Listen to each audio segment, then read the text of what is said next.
दर्शकों, आज मैं आपको बताने वाली हूँ राधा रानी की मृत्यु से जुड़ा सत्य और रहस्य।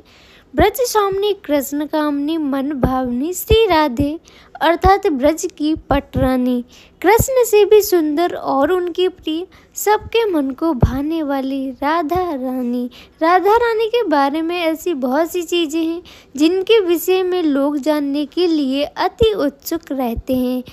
ये तो सभी जानते हैं कि श्री कृष्ण की आधार शक्ति श्री राधा रानी थी।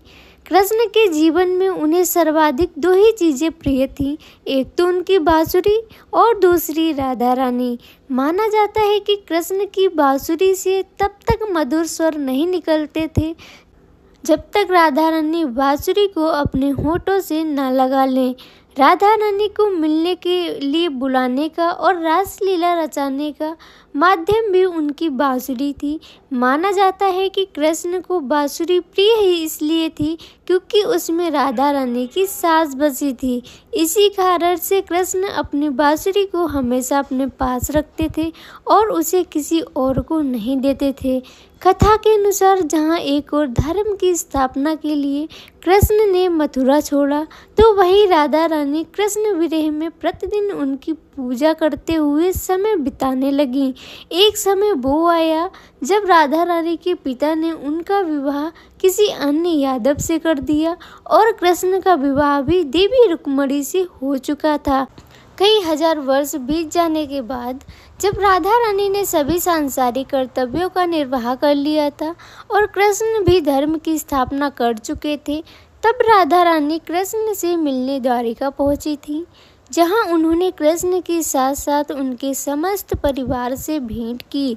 राधा रानी कुछ समय द्वारिका ही रुकी, मगर बाद में कृष्ण भक्ति में और भी लीन होने के लिए उन्होंने द्वारिका के पास ही वन में अपना स्थान बना लिया। श्री राधा रानी वन में अकेले रहने लगी और कृष्ण का नाम जप कर अपने अंतर ध्यान होने के समय की प्रतीक्षा करने लगी।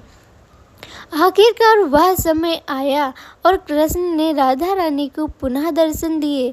श्री कृष्ण जब राधा रानी से मिले तो वह राधा रानी की पीड़ा उनकी आंखों में देखते ही समझ गए और साथ ही यह भी कि राधा रानी उन्हें दोबारा देखकर कितनी प्रसन्न है।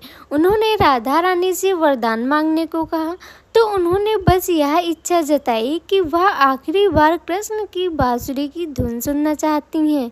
कृष्ण ने बांसुरी बजानी शुरू की और तब तक बजाई जब तक राधा रानी अंतर ध्यान हो कृष्ण में ही विलीन नहीं हो गईं।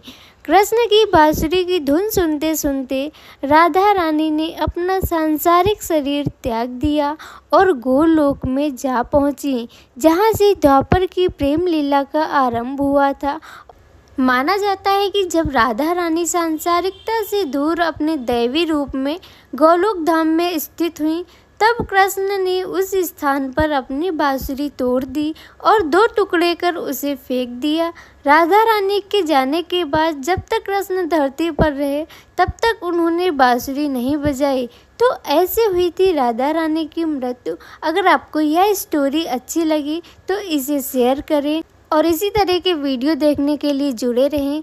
आपका इस बारे में क्या ख्याल है, हमें कमेंट बॉक्स में ज़रूर बताएं।